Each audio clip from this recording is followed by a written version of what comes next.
نبی صلی اللہ علیہ وسلم کا یوم جمعہ میں کیا اسوہ حسنہ تھا؟ رسول اللہ سے ثابت ہے، آپ صلی اللہ علیہ وسلم نے فرمایا، ہم سے پہلی قومیں یوم جمعہ کے بارے میں بھٹک گئیں۔ یہودیوں نے ہفتے کا دن اور عیسائیوں نے اتوار کا دن اپنے لیے اختیار کر لیا، پھر اللہ ہمیں لایا اور جمعے کے دن کی طرف ہماری رہنمائی فرمائی۔ اس طرح ترتیب یوں ہو گئی، جمعہ، ہفتہ اور اتوار۔ چنانچہ قیامت کے دن وہ لوگ ہم سے پیچھے ہوں گے جو ہفتے یا اتوار کے دن کو مناتے رہے، اور ہم دنیا میں ان کے بعد ہیں لیکن قیامت کے دن ان کے آگے ہوں گے، اور ہمارے فیصلے تمام مخلوق سے پہلے ہوں گے۔ حضرت حذیفہ سے روایت، رسول اللہ نے فرمایا کہ قیامت کے دن سب سے پہلے آنے والے ہم ہیں جن کا فیصلہ ساری مخلوق سے پہلے ہوگا۔ صحیح مسلم کی روایت ہے، 1982 نمبر ہے۔ امام ترمذی نے حضرت ابو ہریرہ سے ایک حدیث مرفوعاً روایت کی ہے، آپ نے فرمایا سب سے بہترین دن جمعہ کا دن ہے۔ اس دن اللہ نے حضرت آدم کو پیدا فرمایا، اسی دن وہ جنت میں داخل ہوئے اور اسی دن نکالے گئے، اور قیامت بھی جمعے ہی کے دن آئے گی۔ اسے موطا نے روایت کیا ہے اور ترمذی میں یہ 488 نمبر پر موجود ہے۔ اور ترمذی میں یہ الفاظ زائد ہیں کہ جنات اور انسان کے سوا کوئی جاندار ایسا نہیں جو جمعے کے دن قیامت کے ڈر سے خائف اور ترساں نہ ہو۔ اس میں ایسی مبارک گھڑی بھی آتی ہے کہ جب کوئی مسلمان نماز پڑھتے ہوئے اللہ سے دعا کرتا ہے تو وہ اسے عطا کرتا ہے۔ حضرت کعب نے دریافت کیا کہ کیا یہ ہر سال ہوتا ہے؟ تو میں نے کہا نہیں، بلکہ ہر جمعہ کو۔ پھر انہوں نے تورات کھول کر پڑھی اور کہا کہ یہ رسول اللہ نے سچ فرمایا۔ حضرت ابو ہریرہ فرماتے ہیں، میں عبداللہ ابن سلام سے ملا تو میں نے ان کے سامنے کعب کی مجلس اور واقعے کا تذکرہ کیا۔ انہوں نے کہا میں جانتا ہوں وہ کون سی گھڑی ہے۔ میں نے عرض کیا پھر مجھے بھی بتا دیجئے۔ چنانچہ انہوں نے فرمایا یہ جمعے کے دن کی آخری گھڑی ہے۔ میں نے عرض کیا وہ کس طرح، جبکہ نبی صلی اللہ علیہ وسلم نے فرمایا کہ اس گھڑی میں کوئی مسلمان نماز پڑھتا ہے اور اللہ سے دعا کرتا ہے تو اللہ اس کی دعا قبول کرے گا۔ حضرت عبداللہ ابن سلام نے فرمایا کیا رسول اللہ نے یہ نہیں فرمایا جو کسی جگہ بیٹھنے اور نماز کا انتظام کر رہا ہو تو نماز پڑھنے تک گویا وہ نماز ہی میں مشغول ہے۔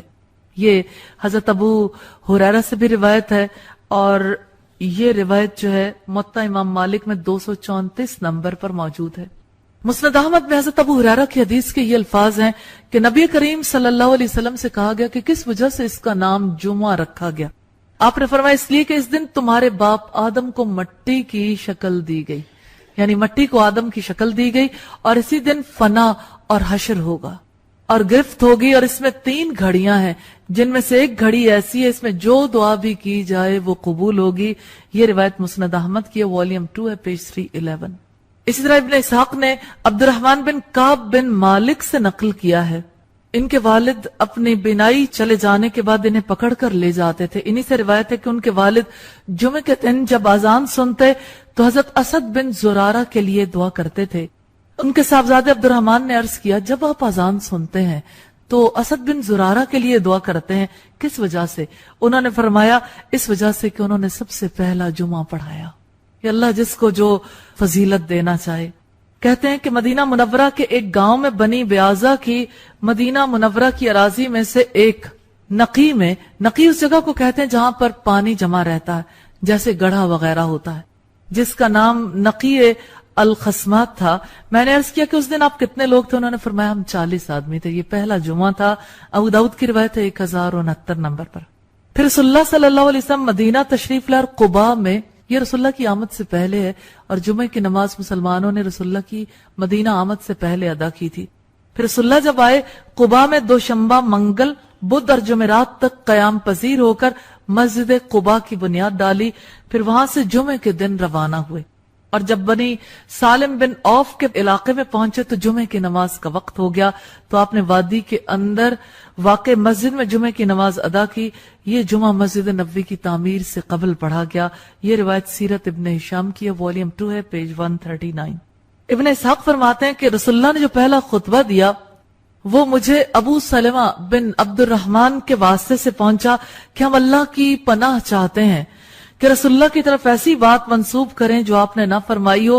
آپ نے خطبہ دیتے ہوئے پہلے اللہ کی حمد و ثنا کی، پھر فرمایا لوگوں اپنے عمل کا ذخیرہ آگے بھیجو، تمہیں ضرور علم ہوگا جب تم پر اچانک موت آئے گی اور بندہ اپنی بکریوں کے چرواہے کو چھوڑ جائے گا، پھر اس سے اللہ بغیر ترجمان اور بغیر واسطے کے فرمائے گا کیا ہمارے رسول تیرے پاس آ کر ہمارے احکامات نہیں سناتے تھے، اور کیا ہم نے تمہیں مال نہیں دیا تھا اور تم پر احسان نہیں کیا تھا، پھر تم نے اپنے لیے کیا کیا؟ یعنی سب کچھ ملا تھا، تم نے اپنے لیے کیا بنایا؟ وہ دائیں بائیں نظر دوڑائے گا، کچھ نہ دیکھ پائے گا۔ استغفر اللہ۔ پھر آئے گا، دیکھے گا تو جہنم کے علاوہ کچھ نہ دیکھے گا۔ اس لیے جو شخص اپنے آپ کو جہنم سے بچا سکے بچا لے، خواہ کھجور کا ٹکڑا صدقہ کر کے ہی کیوں نہ بچا لے۔ جس کے پاس یہ بھی نہ ہو تو کم از کم اچھی بات کسی کو کہہ دے، اس لیے کہ اس سے بھی نیکی کا 10 سے 700 گنا تک ثواب ملتا ہے۔ یہ سیرت ابن ہشام کی روایت ہے، والیوم 1 ہے، پیج 500 اور 501۔ ابن اسحاق کہتے ہیں پھر رسول اللہ نے دوسری مرتبہ خطبہ دیتے ہوئے فرمایا، سب تعریفیں اللہ کے لیے ہیں، اس کی تعریف کرتا ہوں، اس سے مدد چاہتا ہوں، اپنی جانوں کے شر سے، اپنے برے اعمال سے اللہ کی پناہ چاہتے ہیں۔ جسے اللہ ہدایت دے اسے کوئی گمراہ کرنے والا نہیں، جسے وہ گمراہ کر دے اسے کوئی ہدایت دینے والا نہیں۔ میں گواہی دیتا ہوں کہ اللہ کے سوا کوئی معبود نہیں، وہ تنہا ہے، اس کا کوئی شریک نہیں۔ بے شک سب سے بہترین کلام اللہ کی کتاب ہے، اور جس کے دل کو اللہ نے قرآن سے مزین کیا، کفر کے بعد اسے اسلام میں داخل کیا، وہ یقیناً کامیاب رہا، اور دوسروں کی باتوں کے مقابلے میں اسے منتخب کر لیا، کیونکہ یہ بہترین کلام ہے اور سب سے زیادہ بلیغ ہے۔ جس سے اللہ محبت رکھے تم بھی اس سے محبت کرو، اور اپنے دل کی ساری محبت اللہ کے لیے کر دو۔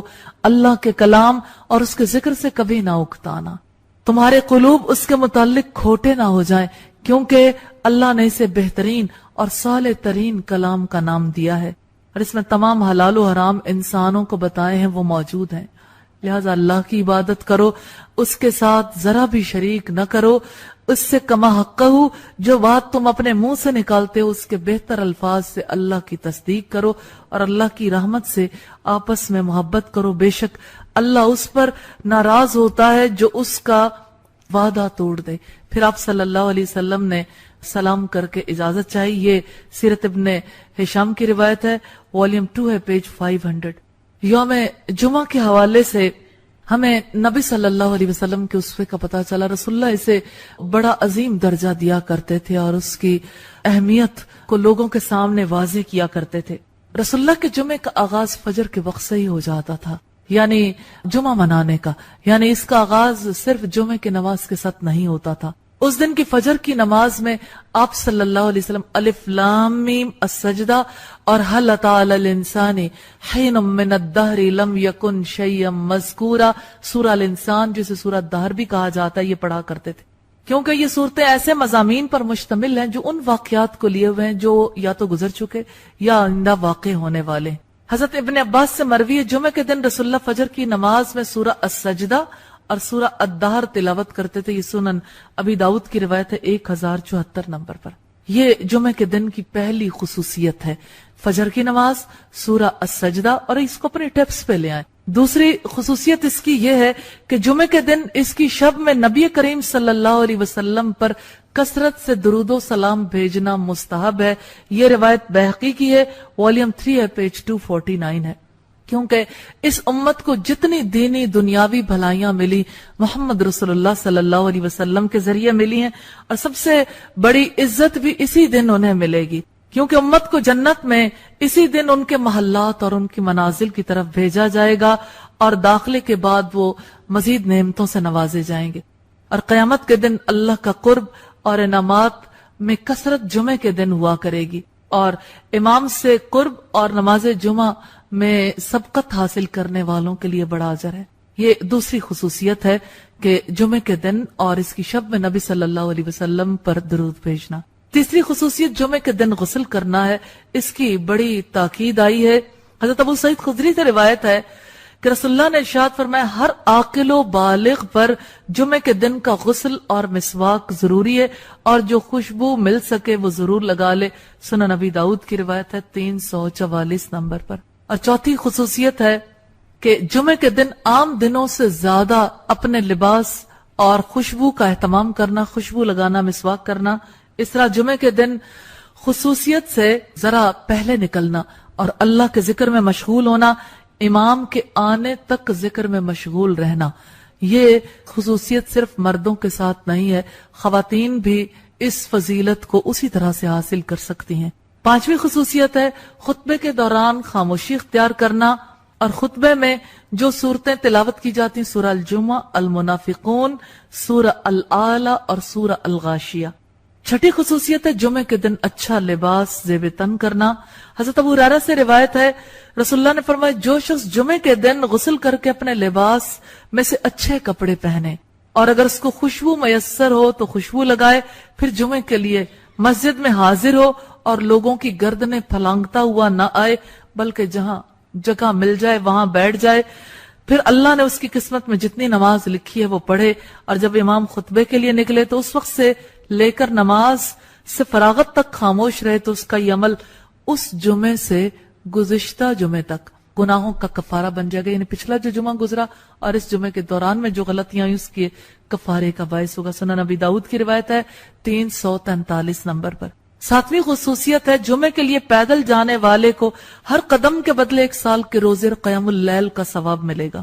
آٹھویں خصوصیت یہ ہے کہ اس دن گناہ معاف کر دیے جاتے ہیں، اور یہ ابھی ہم نے جو حدیث دیکھی سنن نبی داؤد کی 343 نمبر پر، اسی حوالے سے خاص بات ہے کہ جب امام خطبے کے لیے نکلے اس وقت سے لے کر نماز سے فراغت تک جو خاموش رہتا ہے یہ عمل گناہوں کے کفارے کا باعث بنتا ہے۔ نویں خصوصیت یہ ہے کہ اس دن میں ایسی گھڑی ہے جس میں دعائیں قبول کی جاتی ہیں۔ حضرت ابو ہریرہ سے روایت ہے کہ رسول اللہ نے جمعے کے ذکر میں ایک مرتبہ فرمایا اس دن ایک ایسی گھڑی آتی ہے جس میں اگر کوئی مسلمان بندہ کھڑا نماز پڑھ رہا ہو اور کوئی چیز اللہ سے مانگے تو اللہ اس کو وہ ضرور دے دیتا ہے۔ ہاتھ کے اشارے سے آپ نے بتایا وہ بہت تھوڑی سی گھڑی ہے، یعنی اس گھڑی سے فائدہ اٹھا لو۔ صحیح بخاری کی روایت ہے 935 نمبر پر۔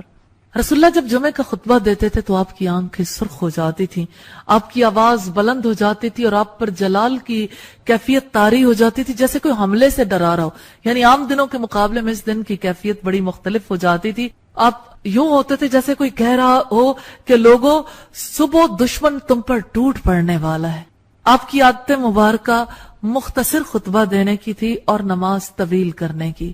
حضرت ابو وائل نے کہا ہمارے سامنے حضرت عمار نے خطبہ دیا جو مختصر اور نہایت بلیغ تھا۔ جب وہ ممبر سے اترے تو ہم نے عرض کیا اے ابو الیقظان آپ نے نہایت مختصر اور بلیغ خطبہ دیا، اگر میں خطبہ دیتا تو ذرا لمبا دیتا، کیونکہ میں نے رسول اللہ کو یہ فرماتے ہوئے سنا کہ آدمی کی کا لمبی نماز اور خطبے کو مختصر کر دینا اس کی سمجھداری کی علامت ہے، اور پھر نماز کو لمبا کرو اور خطبے کو مختصر کرو کیونکہ بعض بیان جادو کا اثر رکھتے ہیں۔ صحیح مسلم کی روایت ہے 2009 نمبر پر۔ رسول اللہ جب خطبہ دیتے تھے تو اما بعد کہہ کے خطبہ کو شروع کیا کرتے تھے، اور حضرت علی بن حسین نے مسور بن مخرمہ سے یہ روایت بیان کی ہے کہ نبی صلی اللہ علیہ وسلم کھڑے ہوئے میں نے سنا کہ کلمہ شہادت کے بعد آپ نے فرمایا اما بعد، یعنی اس کے بعد۔ صحیح بخاری کی روایت ہے 926 نمبر پر، اور اس کے بارے میں بہت ساری روایات موجود ہیں۔ اس سے پتہ چلتا ہے کہ صحابہ کرام کو آپ کے ایک ایک لفظ سے کتنی محبت تھی۔ اللہ تعالی ہمیں بھی ایسے ہی محبت کرنے کی توفیق عطا فرمائے۔ نبی صلی اللہ علیہ وسلم جمعے کے دن جو خطبہ دیتے تھے لوگوں کو کیا سکھاتے تھے؟ صحابہ کرام کو اسلام کی بنیادیں، شریعت کے قوانین اور بنیادی اخلاقیات وغیرہ بھی سکھایا کرتے تھے۔ جیسے آپ خطبہ دیتے تھے تو آپ عین خطبے کے موقع پر بھی بعض اوقات کسی کو نصیحت کر دیتے تھے کہ فلاں کام کر لو۔ جیسے ایک صحابی داخل ہوئے، حضرت جابر بن عبداللہ انصاری کی روایت ہے کہ رسول اللہ نے جمعے کا خطبہ دیتے ہوئے فرمایا کہ جو شخص بھی مسجد میں آئے امام خطبہ دے رہا ہو یا خطبہ دینے کے لیے نکل چکا تو 2 رکعت نماز تحیت المسجد ضرور پڑھ لے۔ یہ صحیح بخاری کی روایت ہے 1166۔ خطبے میں ضرورت اور وقت